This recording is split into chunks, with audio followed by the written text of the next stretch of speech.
Okay, so I'm now going to prove what I said I would in the previous video. Let me say it explicitly, though. I now see some typos here in the notes. So this is theorem. In the notes, at least in my current version, this is theorem 3.12. It says the following: if u of xy is equal to the double integral over R2 of phi of x minus a, y minus b, f of ab. Okay, so our variables of integration are little a and little b, and phi here is the fundamental solution for the Laplacian. I'll write down what that is in just a second. If this is true, sorry, there is a power plant across from my office, and there was an alarm that just went off and a boom, and I don't know if the boom was associated with the alarm or a trash can rolling down the hallway. Okay, so minus Laplacian of u is equal to f in R2. So by the way, I say minus Laplacian u is equal to f in Rn, but I meant to say R2. Actually, I need to add one more thing here, where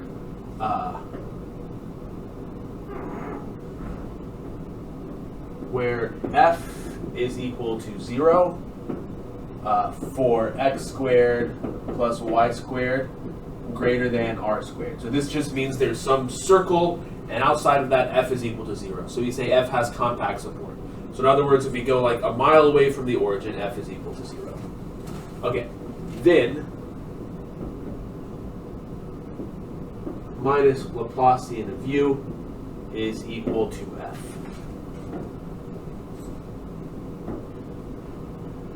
Okay, so I'm going to prove this. Oh, and let me just remind you that phi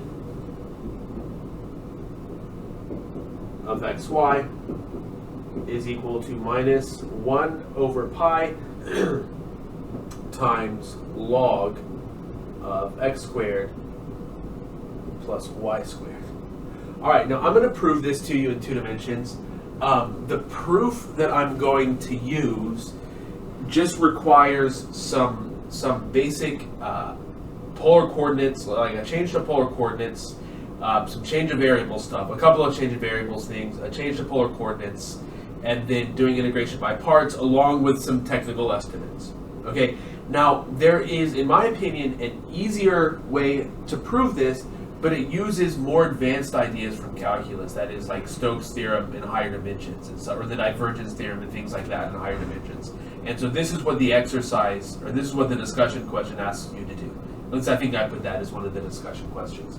To try to come up with a proof of this theorem that doesn't just rely so heavily on polar integration, because yes, you can do polar integration in higher dimensions, it just gets a little more complicated. I think it's just better to think about this, or think about this proof in terms of the divergence theorem instead of what I'm going to do, which is polar integration. And if you really understand both methods, you'll see that, oh, okay, like here's how this part corresponds to that part, and so on and so forth. So what we're going to do is we're going to break this integral into several pieces. The first thing that I want to mention here, I'm going to write this down here, is we can do a change of variables, and instead of having the x minus a there, we can have the x minus a there. And let's say u of xy. That is, instead of having the x minus a on the phi function, it could be on the f. So u of xy is going to be equal to the integral over R2 phi of AB times f of x minus a y minus b dA.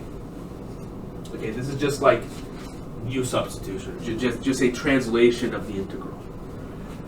Okay. Now, what we can do is we can split this into two different pieces. Our ultimate goal here is when we compute the Laplacian or minus the Laplacian, we want to be able to take that Laplacian and put it on the inside of the integral. Because if I take that Laplacian and put it on the inside of the integral and apply it to phi, like up here, for example, I'm going to get 0. So that's kind of one of the things that I want to work on doing here. That's sort of going to be one of the things I'm going to work toward here. There's no way if I don't do this change of variables here, there's no way I can move the Laplacian on the inside of the integral. I have to do this first, and then by integration by parts, we're going to put it on the f. We're going to move the Laplacian on the inside of the integral, put it on the f, and then by integration by parts, we're going to put it on the phi. That's essentially the goal here. And there's going to be, I don't know, 5 or 6 different terms in this integral that we have to estimate. We're going to break it up into. We're going to bring this integral up into several different pieces. This is a very this is a very sort of this is like real math, I think. Okay, we're going to break this integral up into several different pieces. Estimate each piece differently using properties of the integrals and the integrand on that piece. I really love this type of argument. Now, I'm not going to give you all of the argument. You're going to have to fill in some details and stuff like that on your own. So we're going to first break it up in the following way. We're going to break the integral up. So this, actually first let me do a little pre-processing here before we move on. I first want to convert this to polar coordinates. So I first want to, let me sort of figure out. I had all of this planned out before, but now when I actually start to explain it, it gets a little. I start to doubt myself here. Okay.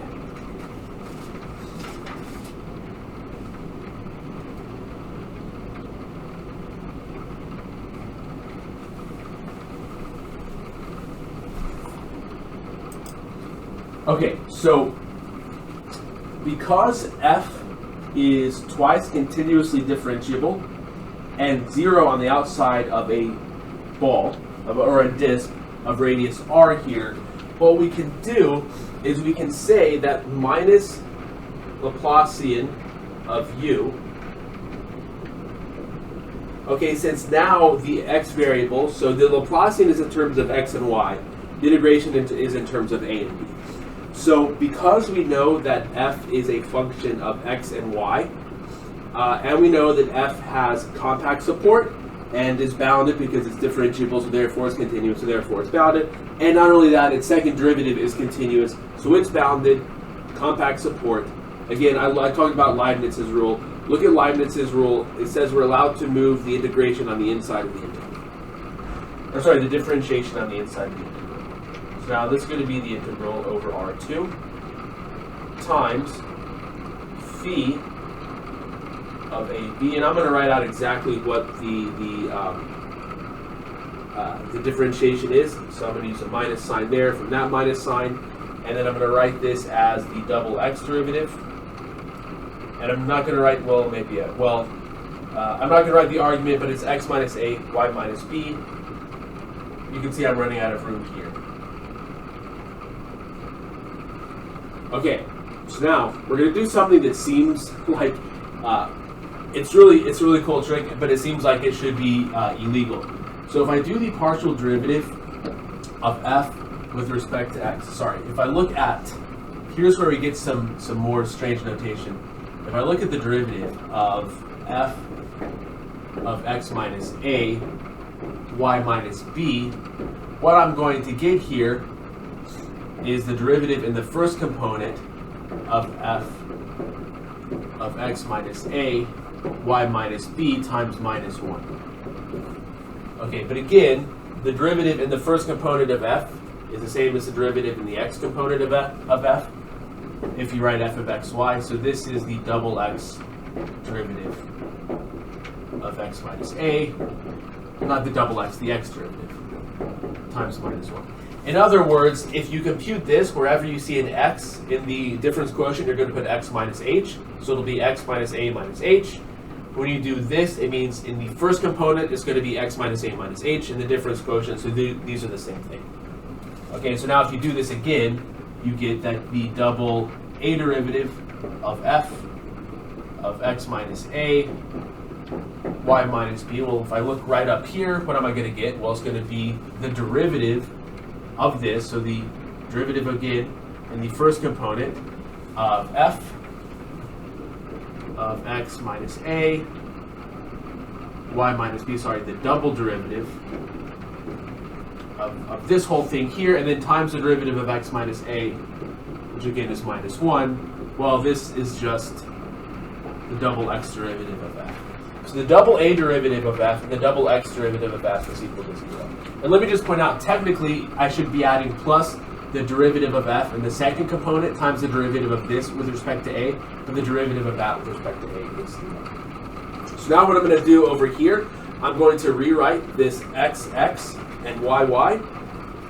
The double x derivative of this function, so the double x derivative of this function is equal to the double a derivative of this function. So in other words, if you do x plus h here, well, let me just write it. A db. Okay, and now this is what is going to let us move the derivatives from the f function onto the phi function. Okay, so again, what I'm saying is if you take the derivative of this function in the x variable, or the second derivative of this function in the x variable, it's equal to the second derivative of this function in the a variable. Okay, that's kind of a cool trick. It's critical, but it's a cool trick.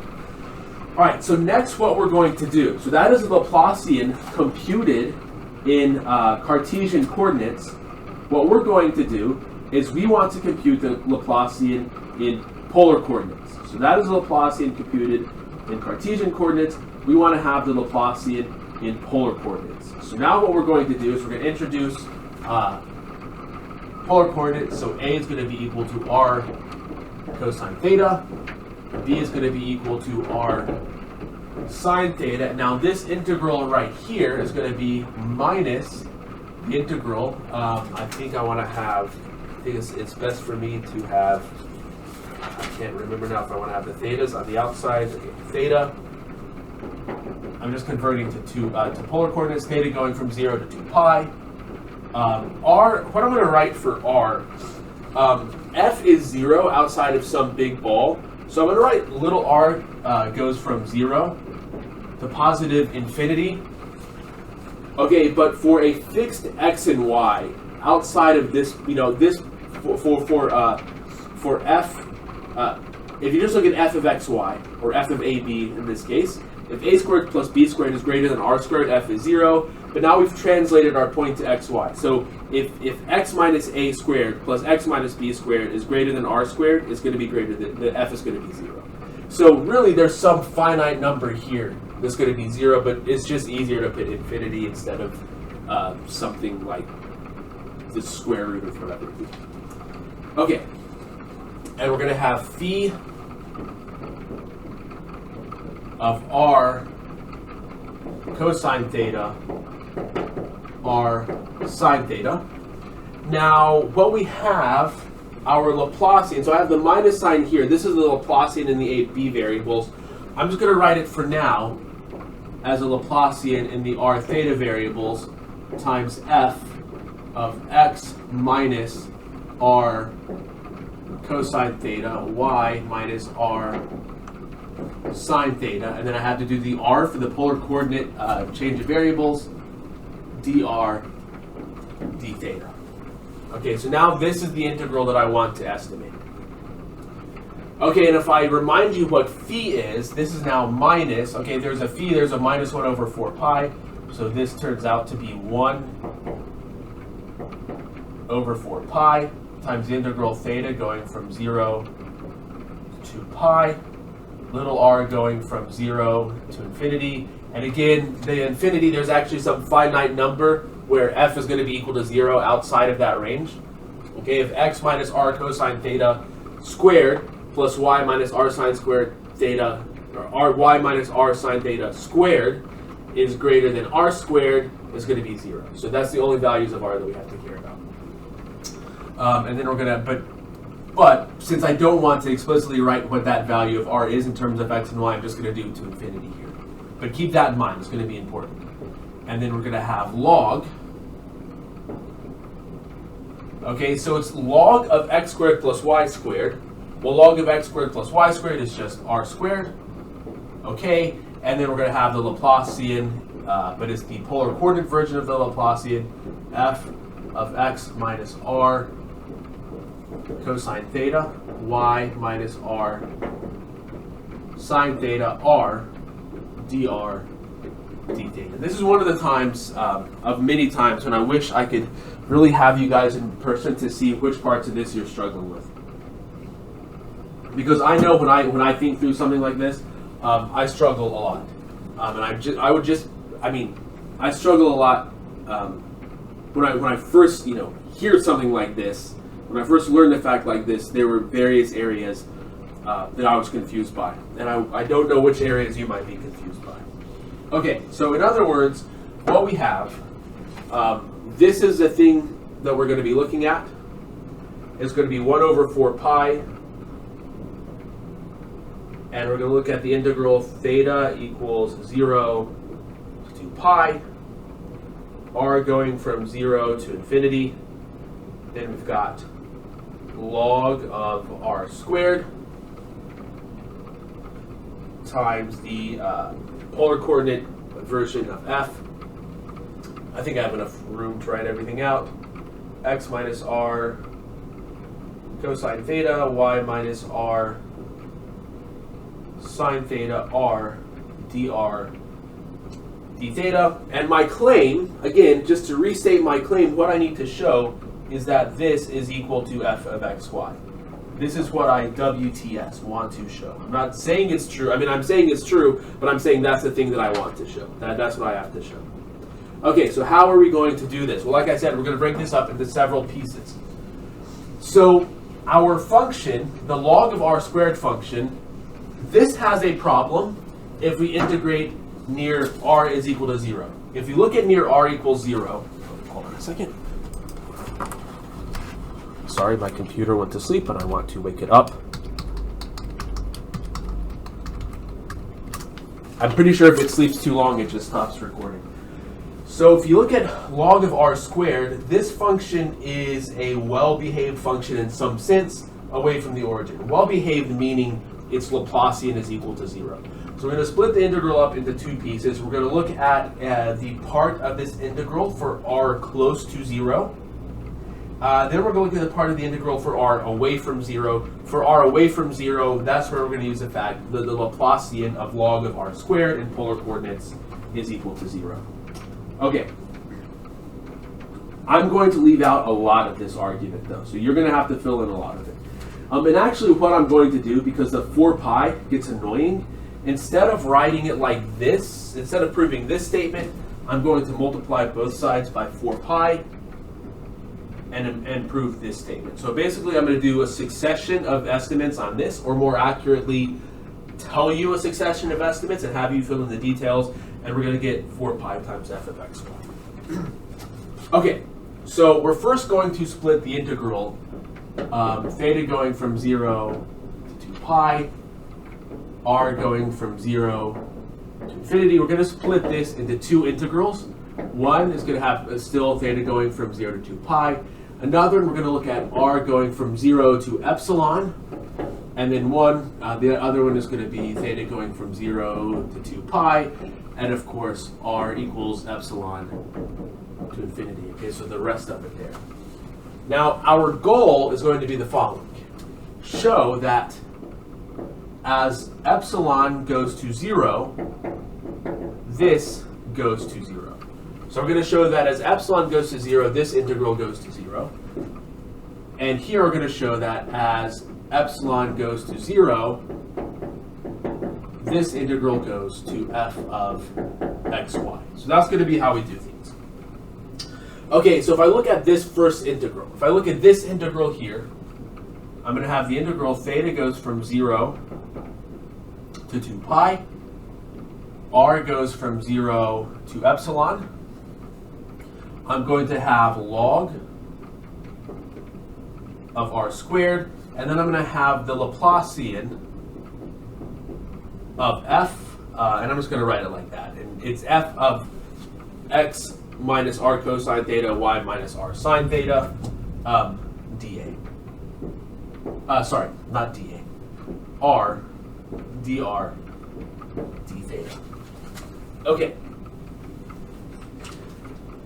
Now, here's what we're going to do. We're going to look at the absolute value of this.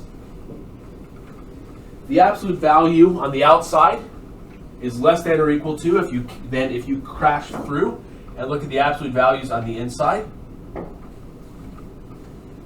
So I do need to make sure I put the absolute values on log of r squared. R squared is definitely positive, but log of r squared is going to be negative. In fact, if you think about epsilon being small, log of r squared is just going to be negative in the whole, for this whole integral, if epsilon is less than 1. Okay, so now we're going to use the following fact. We're going to use the following fact that we know that f is bounded, well, it's bounded definitely, but we're going to use the fact that it is twice continuously differentiable. That is, its second derivatives are continuous. We also know that f is 0 outside of a big ball. So we have a Laplacian of f is going to be continuous because f is continuous. F is twice continuously differentiable. That's one of the assumptions. F is twice continuously differentiable, and it's 0 outside of a big ball. So it's continuous on a compact set. A continuous function on a compact set is bounded. So we know that this function here, the Laplacian, in absolute values is going to be less than or equal to some n. So now this is bounded by, if I take this and replace it with m. Now, what we have here is an integral that you can just straight up compute. Okay, there's no ambiguity here. You can just straight up compute this, and I want you to show that this is less than or equal to less than or equal to some constant that doesn't depend on epsilon times epsilon squared times the absolute value of log of epsilon. And as epsilon goes to 0, this goes to 0. As epsilon goes to 0, this goes to 0. You can use L'Hopital's rule to prove that. Okay, so next we're going to look at the integral r equals epsilon to infinity. Okay, so now what happens, I want to look at this double integral here, but for now I'm just going to look at the inner integral. I'm going to have r equals epsilon to infinity log of r squared, and then plus the polar coordinate version of the Laplacian of f. Okay, so remember what the polar coordinate of the Laplacian of f is. So we're going to have the double r derivative. Actually, let me write it like I had before. 1 over r times the r derivative of f plus the double r derivative of f. And then we're going to have r dr, and then I'm doing just the r integral, and then we'll do the theta integral next. Okay. Well, what's going to happen here? I can do integration by parts, but if I want to do integration by parts, I'm going to have to move my r over here.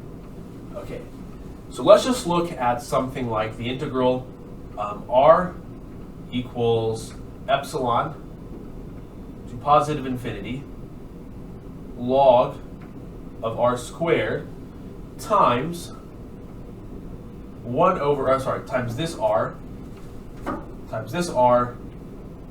times 1 over r, and now my r's are looking like these again, times the r derivative of f. Well, r over r, that cancels, and we just have this. And now I want to do integration by parts, and I want to put the r derivative onto this. Okay, so now what I'm going to get, log of r squared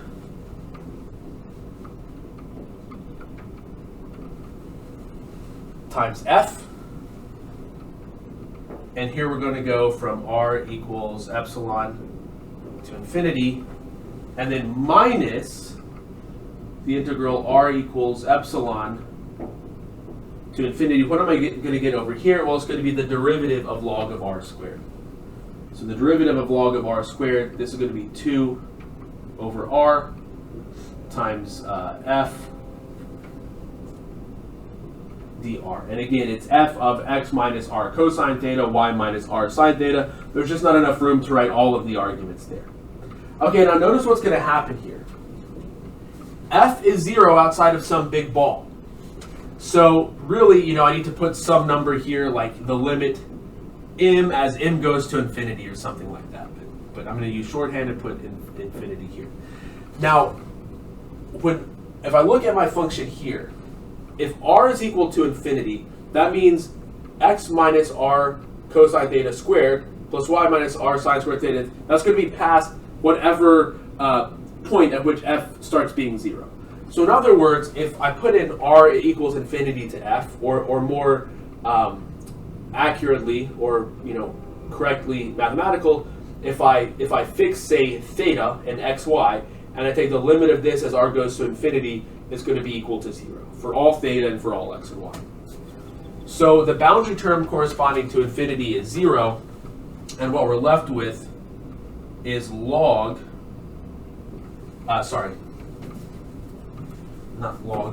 minus log of epsilon squared, and then plus f of x minus epsilon cosine theta y minus epsilon sine theta. And then minus the integral. And then minus the integral r equals epsilon to positive infinity 2 over r times f dr.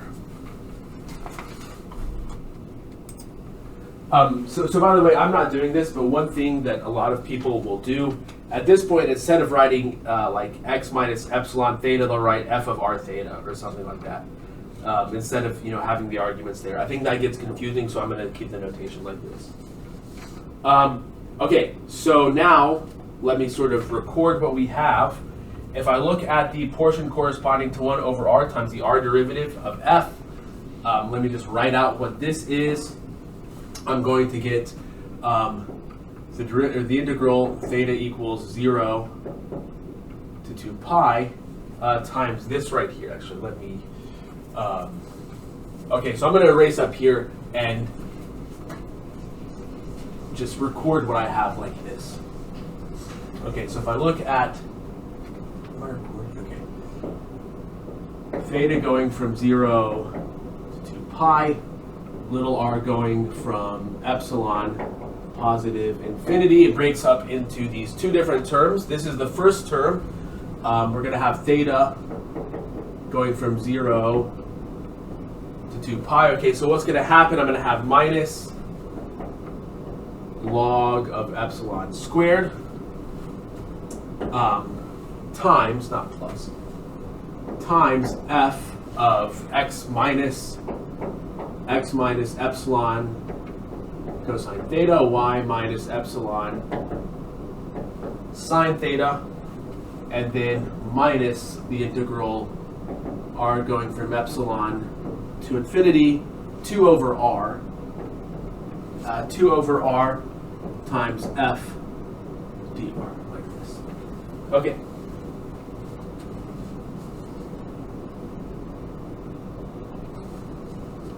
So now what I need to do is I need to do integration by parts. So I've already done it for 1 over r times dr. So now what I'm going to end up doing is 2 integration by parts for the double r derivative. So it's going to be log of r squared times r times the double r derivative of f. Okay, so again, I'm going to do integration by parts twice. So I'm going to get log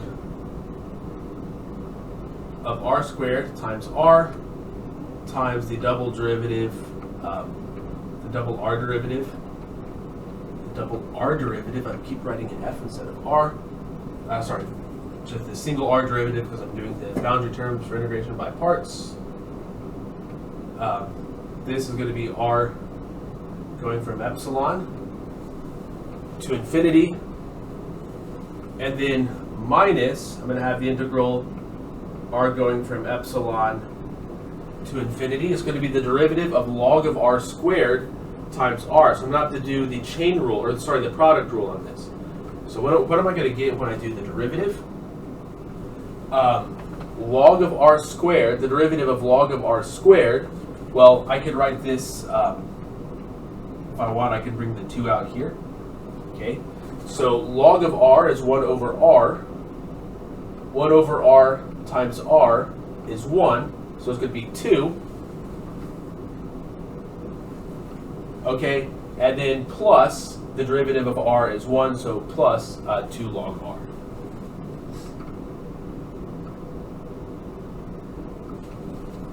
And then I'm going to take one derivative off here, and I'm going to get the partial r derivative of f dr.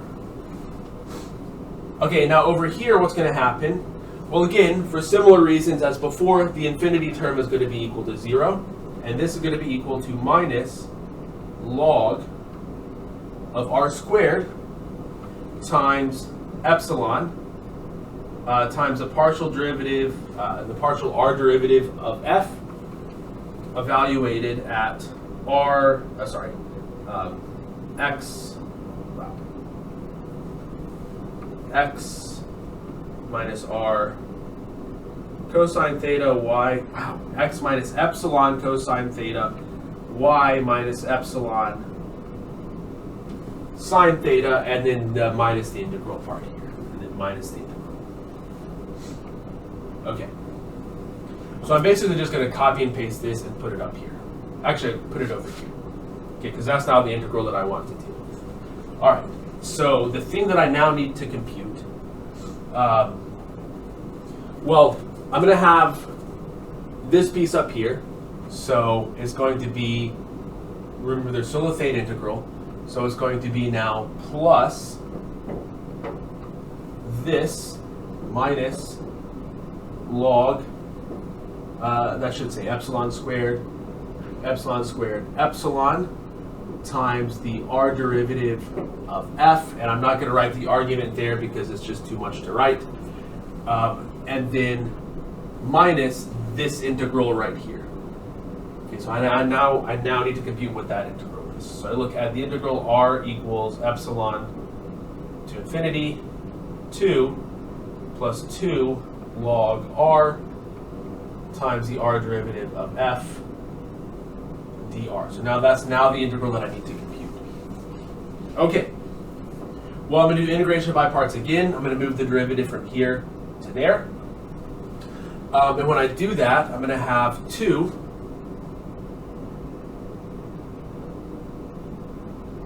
sorry, and before I forget, there's a minus sign. It's minus this integral. So, or no, I have the minus sign up there, so I'm not going to write the minus sign here. Be careful with the minus sign. When I did the notes, I was not careful with the minus sign, and I somehow made the same mistake twice to make the two mistakes cancel out, and everything worked fine in the end. But in the notes originally, there was a problem, so don't be like me. So 2 log r, at least not in that regard, times f, and again we're going from r equals epsilon to infinity. Okay, then we're going to do minus the integral r equals epsilon to infinity. I'm going to do the derivative here. The derivative of 2 is 0. The derivative of 2 log r is 2 over r. So this is going to be equal to 2 over r times f dr. Okay, now what's happening over here? Well, again, at the boundary terms, f of infinity is 0. So I don't care about the infinity part. So I'm going to have minus 2 plus 2 log epsilon f of x minus epsilon cosine theta, and it's minus there because the boundary term there is the bottom one. Y minus epsilon sine theta, and then minus the integral from r to epsilon. Okay, so what I need to do now is I need to take this and copy and paste it right here. But let's be a little bit careful. I've got a minus sign and a minus sign here, so it's going to be let me just do like this. There was a minus sign. It's minus, but it's going to be a minus, so it's a plus. And there's two minus and minuses, so it's really just going to be a plus both of these terms. Okay, it's going to be plus, and again, because I'm running out of room, it's going to be plus 2 log epsilon. All of this times f, evaluated at x minus epsilon cosine theta, y sine theta, and then minus the integral, or sorry, but there was a minus sign, so now it's plus the integral r going from epsilon to infinity 2 over r f dr. Okay. And then this bracket here, well, no, I guess the bracket closes everything, and then times d theta. Okay, so now this is starting to feel like the It's Always Sunny meme, and I've got string going everywhere. There's just a lot to keep up with. Okay, so let's see what's happening here. All right. Minus 2 over rf plus 2 over rf. So these guys cancel with each other. So those, we're doing some simplification, those guys go away. Let's see, do we have anything else that is going to cancel? So notice,